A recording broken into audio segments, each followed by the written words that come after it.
Jain Brothers Jalgaon has a branch at Dhulia. All goods required for sale at Dhulia are supplied from Jalgaon at cost plus 25%. देखो यहाँ पे cost plus 25% दिया है, मतलब जो भी है, मतलब प्रॉफिट पोर्शन कितना है 25% है, कॉस्ट प्राइस कितनी आएगी 100। तो हम इसके ऊपर से क्या कैलकुलेट करेंगे, लोड कैलकुलेट करेंगे। लोड का मतलब क्या होता है कि जो कॉस्ट प्राइस है तो cost price plus profit add करके हमारी सेलिंग प्राइस डिसाइड होती है। तो हमारा प्रॉफिट पोर्शन कितना है उसके लिए हम लोड कैलकुलेट करते हैं, ठीक है।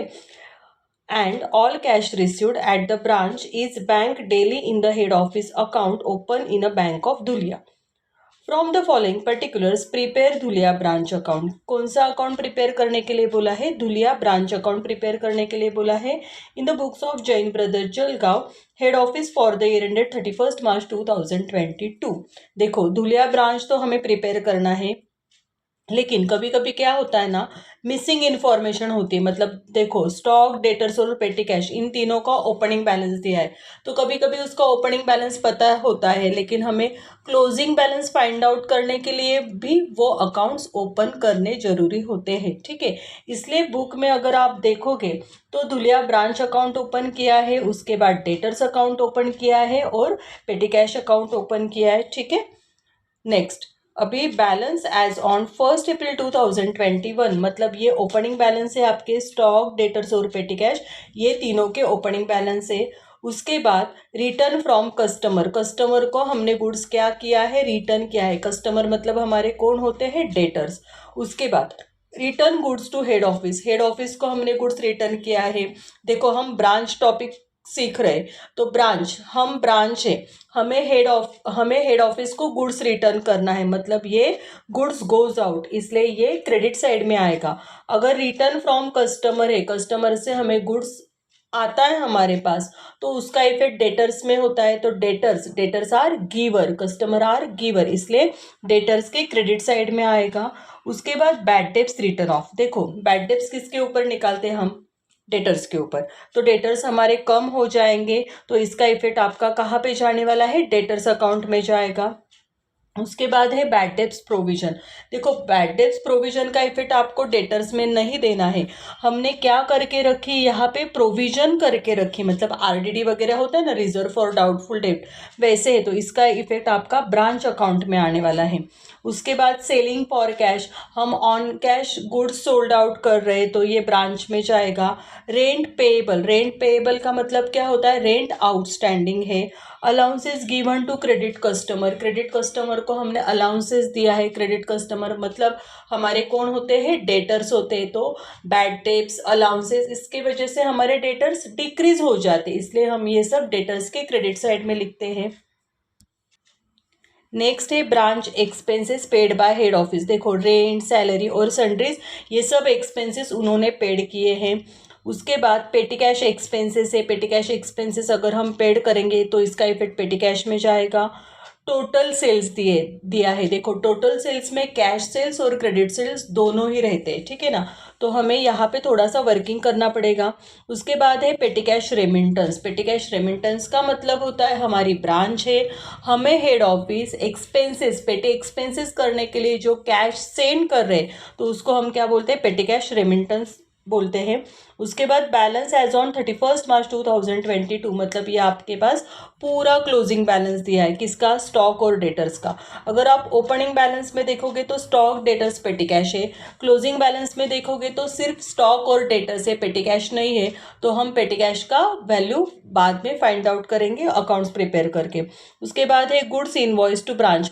ब्रांच को हम गुड्स इनवॉइस कर रहे हैं, मतलब ब्रांच को गुड्स आ रहा है, ठीक है ना। चलो अभी पोस्टिंग करते हैं। मैंने यहाँ पे धुलिया ब्रांच अकाउंट ओपन किया है, ब्रांच डेटर्स अकाउंट ओपन किया है और ब्रांच पेटी कैश अकाउंट ओपन किया है, ठीक है। तो यहाँ पे बैलेंस ब्रॉड डाउन और यहाँ पे क्या करना है, कैरिड डाउन। देखो डेटर्स और पेटी कैश ये दोनों का बैलेंस ब्रॉड डाउन, मतलब ओपनिंग बैलेंस डेबिट साइड में आएगा और क्लोजिंग बैलेंस ये क्रेडिट साइड में आता है, ठीक है। अभी उन्होंने दिया है बैलेंस एज ऑन 1 अप्रैल 2021 का बैलेंस दिया है। आपको ब्रांच अकाउंट में जाना है, यहाँ पे लिखना है आपको यहाँ पे लिखना है टू ओपनिंग बैलेंस। देखो ब्रांच में मैक्सिमम पोस्टिंग होता है, उन्होंने किसके किसके ओपनिंग बैलेंस दिए हैं, स्टॉक, डेटर्स और पेटी कैश। लिखो यहाँ पे स्टॉक कितनी अमाउंट है, 79,000।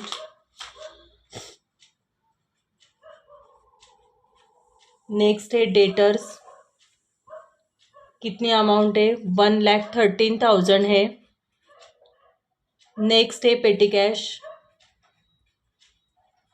कितनी अमाउंट है, 900। ठीक है, स्टॉक, डेटर्स, पेटी कैश का ओपनिंग बैलेंस हमने यहाँ पे लिख लिया है। देखो ब्रांच के डेबिट में ओपनिंग बैलेंस आता है, क्रेडिट में क्लोजिंग बैलेंस आता है। मैंने लास्ट वीडियो में बहुत अच्छी तरह से एक्सप्लेन किया हुआ है।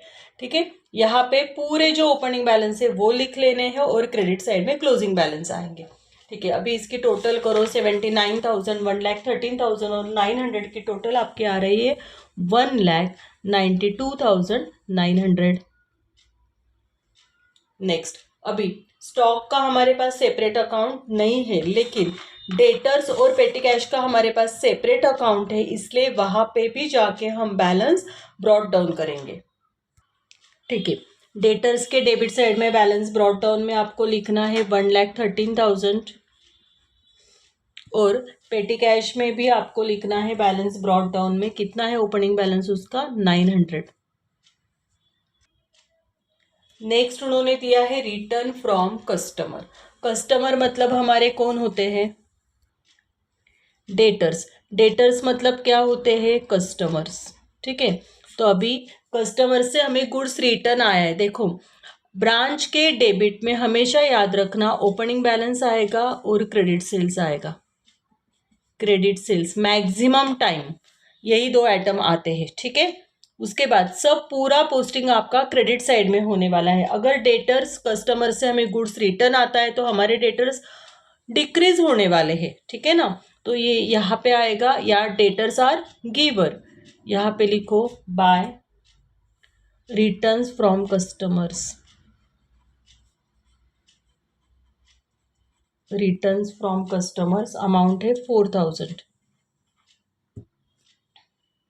ठीक है, उसके बाद return goods to head office. Return goods to head office, head office को हम गुड्स रिटर्न कर रहे हैं, तो हमारे पास ब्रांच है, हम ब्रांच है, हमारी ब्रांच कहाँ है, धुलिया में। ठीक है, तो अभी हम अगर हेड ऑफिस को गुड्स रिटर्न करते हैं, देखो debit what comes in, credit what goes out. अगर हम हेड ऑफिस को गुड्स रिटर्न करते हैं तो वो गुड्स जाने वाला है कि नहीं, वो गुड्स क्या हो जाएगा, जाएगा। Return goods to head office, head office को अगर गुड्स जाएगा तो कहाँ पे आएगा, क्रेडिट साइड में, by goods return to head office. Head office को हमने गुड्स रिटर्न किया है, कितने अमाउंट है, 10,000। ओके, उसके बाद उन्होंने दिया है bad debts written of.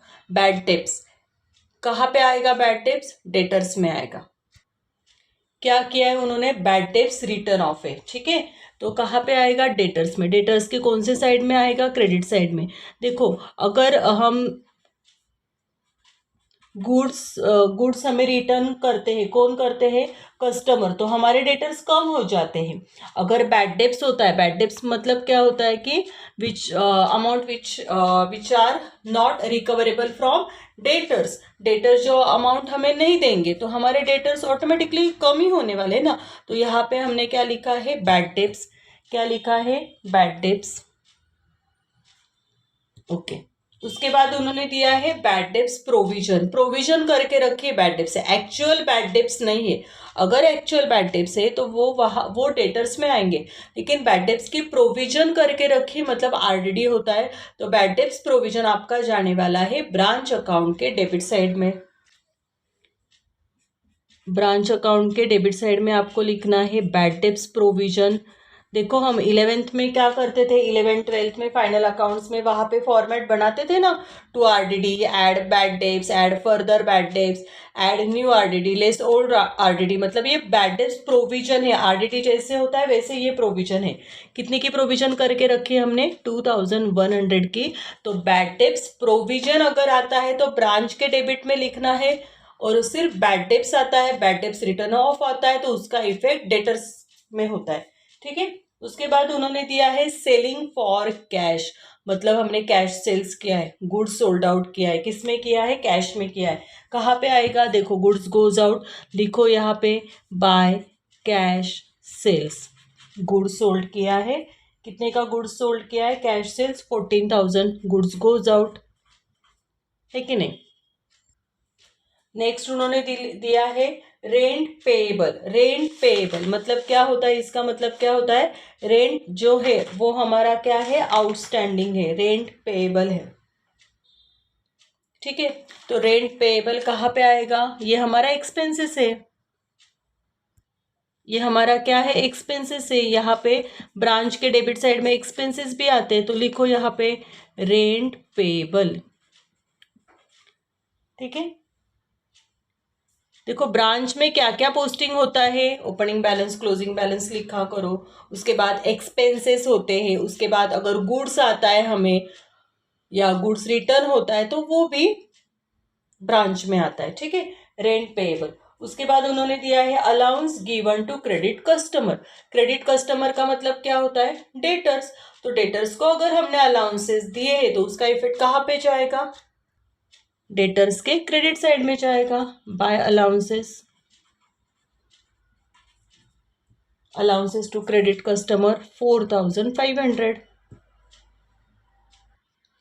Next उन्होंने दिया है branch expenses paid by head office. Head office अगर सब एक्सपेंसेस पेड कर रहा है तो ये ब्रांच के डेबिट साइड में आएगा। ब्रांच के डेबिट साइड में यहाँ पे हेडिंग देना है आपको टू बैंक, और बैंक करके सब एक्सपेंसेस लिखने हैं। यहाँ पे लिखो रेंट, रेंट है आपके पास 14,000। उसके बाद लिखो सैलरी, सैलरी है 15,000।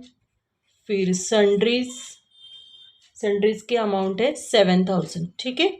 इसकी टोटल हम बाद में करेंगे, फिलहाल मैं यहाँ पे पेटी कैश लिख रही हूँ, वैल्यू बाद में पुट करेंगे। क्या क्या दिया था उन्होंने ब्रांच एक्सपेंसेस में, रेंट, सैलरी और सन्ड्रीज। वो कहाँ पे लिखा है, ब्रांच अकाउंट के डेबिट साइड में। जो भी एक्सपेंसेस होते हैं वो ब्रांच के डेबिट साइड में लिखना है आपको, रेंट, सैलरी, सन्ड्रीज। ठीक है। उसके बाद उन्होंने दिया है पेटी कैश एक्सपेंसेस। पेटी कैश एक्सपेंसेस इसका मतलब होता है इसका इफेक्ट कहाँ पे जाने वाला है, पेटी कैश अकाउंट में।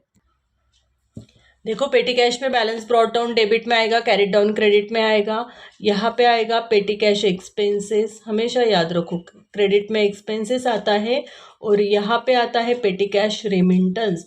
यहाँ पे सिर्फ आपको ये 4 आइटम दिखाई देंगे।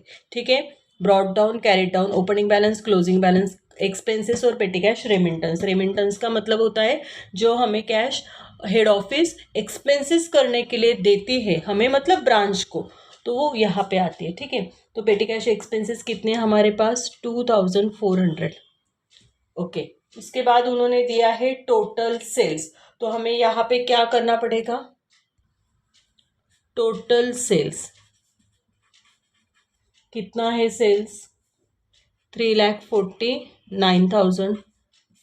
हमेशा याद रखो यहाँ पे टोटल सेल्स का मतलब होता है कैश सेल्स और क्रेडिट सेल्स। ठीक है। हमें कैश सेल्स पता है क्या, सेलिंग फॉर कैश दिया था देखो, तो हमारे पास कैश सेल्स कितना है 14,000। 3,49,000 माइनस 14,000 करो तो हमारा क्रेडिट सेल्स कितना होगा, 3,35,000। ठीक है। कैश सेल्स कहाँ पे जाता है, ब्रांच के क्रेडिट में जाएगा, और क्रेडिट सेल्स कहाँ पे जाता है, डेटर्स के डेबिट में। ठीक है। डेटर्स के डेबिट में लिखो टू क्रेडिट सेल्स। अगर टोटल सेल्स लिख दिया है तो वो डायरेक्टली पोस्टिंग नहीं होगा, उसकी वर्किंग नोट बना लो, कैश सेल्स, क्रेडिट सेल्स, उसको बाइफरकेट कर लो, उसके बाद उसका पोस्टिंग करना है। तो हमें क्रेडिट सेल्स अभी मिला है 3,35,000। ठीक है। उसके बाद पेटी कैश रेमिटेंस। पेटी कैश रेमिटेंस कहाँ पे आएगा? पेटी कैश के डेबिट साइड में। देखो मैंने यहाँ पे लिखा है पेटी कैश रेमिटेंस, ऑलरेडी हमने लिख के रखा था 2800। और पेटी कैश रेमिटेंस का और एक इफेक्ट ब्रांच के डेबिट साइड में जाएगा। देखो ब्रांच के डेबिट साइड में पेटी कैश रेमिटेंस का इफेक्ट ब्रांच के डेबिट में, पेटी एक्सपेंसेस का इफेक्ट यहाँ पे नहीं होता है। पेटी कैश रेमिटेंस जो हमें हेड ऑफिस एक्सपेंसेस करने के लिए कैश देती है उसको हम पेटी कैश रेमिटेंस बोलते हैं।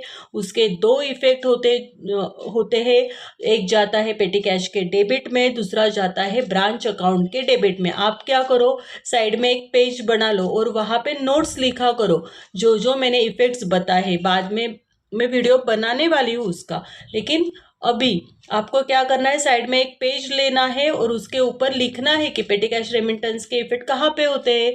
तो पेटी कैश रेमिटेंस का पहला इफेक्ट जाता है पेटी कैश के डेबिट में और दूसरा इफेक्ट जाता है ब्रांच के डेबिट में। ठीक है, तो पेटी कैश रेमिटेंस यहाँ पे लिखना है आपको 2800।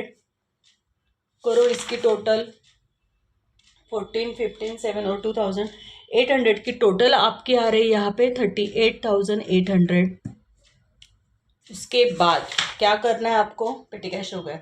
अभी बैलेंस दिया है उन्होंने, तो वो कौन से बैलेंस है? क्लोजिंग बैलेंस है। यहाँ पे थोड़ी सी जगह छोड़ दो, यहाँ पे लिखो बाय क्लोजिंग बैलेंस, अंडरलाइन। जितने ओपनिंग बैलेंस है उतने हमें यहाँ पे क्लोजिंग बैलेंस चाहिए, स्टॉक, डेटर्स और पेटी कैश। ठीक है, प्रॉब्लम में क्या है, स्टॉक कितना है क्लोजिंग में 84,000। उसके बाद डेटर्स कितना है 1,95,100। लेकिन पेटी कैश हमें नहीं पता है, तो हम क्या करेंगे, पेटी कैश का अकाउंट ओपन किया है ना, तो वो क्लोज करेंगे, फिर उसका इफेक्ट यहाँ पे देंगे। ठीक है, उसके बाद उन्होंने दिया है गुड्स इनवॉइस टू ब्रांच। ये तो ब्रांच है, goods invoice to branch, branch के पास गुड्स आ रहा है तो कहाँ पे आएगा? ब्रांच के डेबिट साइड में आएगा। देखो इसको अलग अलग नाम है, क्या क्या नाम है? गुड्स इनवॉइस टू ब्रांच आता है, गुड्स सप्लाइड आता है, गुड्स सेंड टू ब्रांच आता है। तो ये ब्रांच अकाउंट के डेबिट साइड में लिखना है, क्योंकि ब्रांच के पास गुड्स आता है, डेबिट व्हाट कम्स इन, ये जो रूल है। तो यहाँ पे चलो अभी इसकी वर्किंग नोट बनाएंगे। क्या दिया था उन्होंने? Cost plus 25%। ठीक है, लोड निकालेंगे, selling price equal to cost price plus profit. Cost price है हमारे पास 100, प्रॉफिट है 25, सेलिंग प्राइस हो गई 125। ठीक है, लोड का फॉर्मूला है profit upon selling price. Profit कितना है 25, सेलिंग प्राइस कितनी है 125, कितना लोड आएगा 1/5, 25 वन जा 25, 25 फाइव जा 125, कितना लोड आ गया आपके पास 1/5। ठीक है, किसके किसके ऊपर लोड निकालने वाले हैं? Opening stock, closing stock, goods invoice और गुड्स रिटर्न, इसके ऊपर हमें लोड कैलकुलेट करना है। ठीक है, तो हमारे पास ओपनिंग स्टॉक कितना है 79,000 इंटू 1/5 करो, कितना आंसर आएगा 15,800। ठीक है, ओपनिंग स्टॉक डेबिट में है, लोड कहाँ पे आएगा इसका? क्रेडिट साइड में।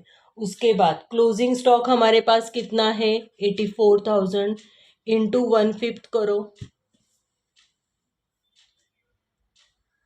कितना लोड आएगा, डिवाइड करो इससे 16,800। क्लोजिंग स्टॉक क्रेडिट में, इसका लोड कहाँ पे आएगा? डेबिट साइड में।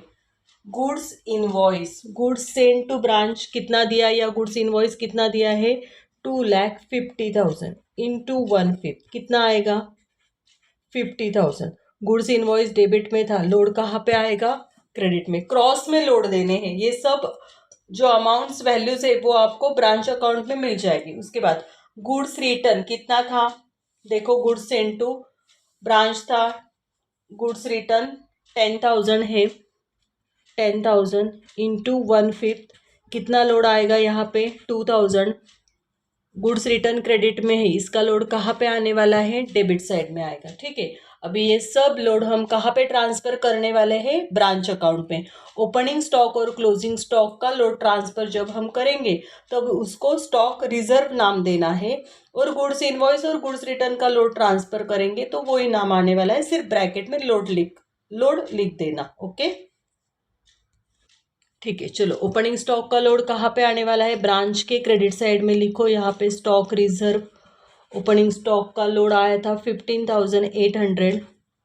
उसके बाद क्लोजिंग स्टॉक का लोड आपको डेबिट साइड में लिखना है, यहाँ पे लिखो to stock reserve.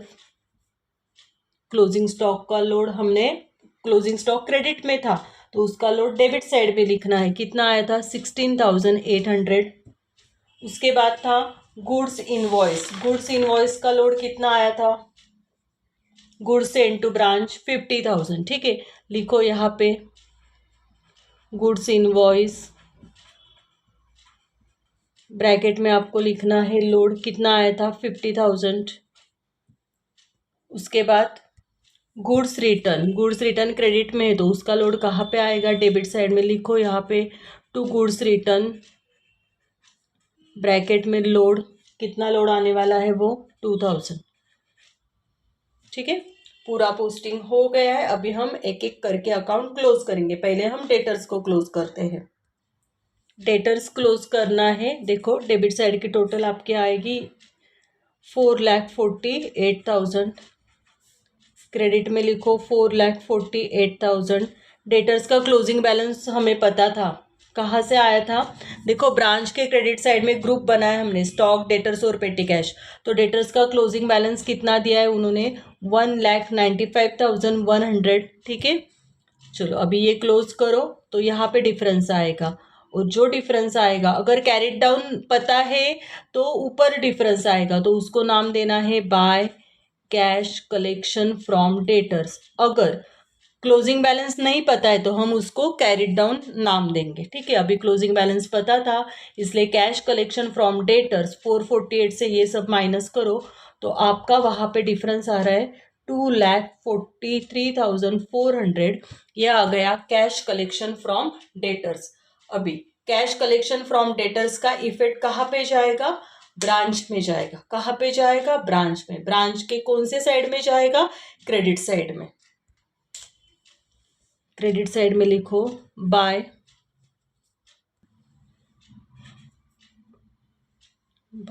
Cash collection from debtors. देखो यहाँ पे कैश सेल्स आता है कैश सेल्स, कैश कलेक्शन आता है, और कभी कभी बिल्स रिसीवेबल भी आता है। ठीक है ना, लेकिन यहाँ पे क्रेडिट सेल्स कभी भी नहीं आएगा। कैश कलेक्शन फ्रॉम डेटर्स के अमाउंट है 2,43,400।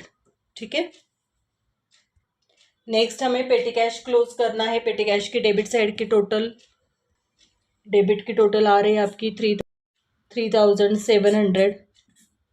ठीक है, कितना डिफरेंस आएगा, कैरिड डाउन बैलेंस कितना आएगा आपका 1,300। ये बैलेंसिंग फिगर है, क्लोजिंग बैलेंस कितना आ गया 1,300। पेटी कैश का क्लोजिंग बैलेंस हमें मिल गया है 1,300। ठीक है, पूरा पोस्टिंग हो गया है। अभी हमें क्या करना है, ब्रांच अकाउंट की क्रेडिट साइड की टोटल लेनी है। करो, क्रेडिट साइड में क्या क्या दिख रहा है, 10,000, उसके बाद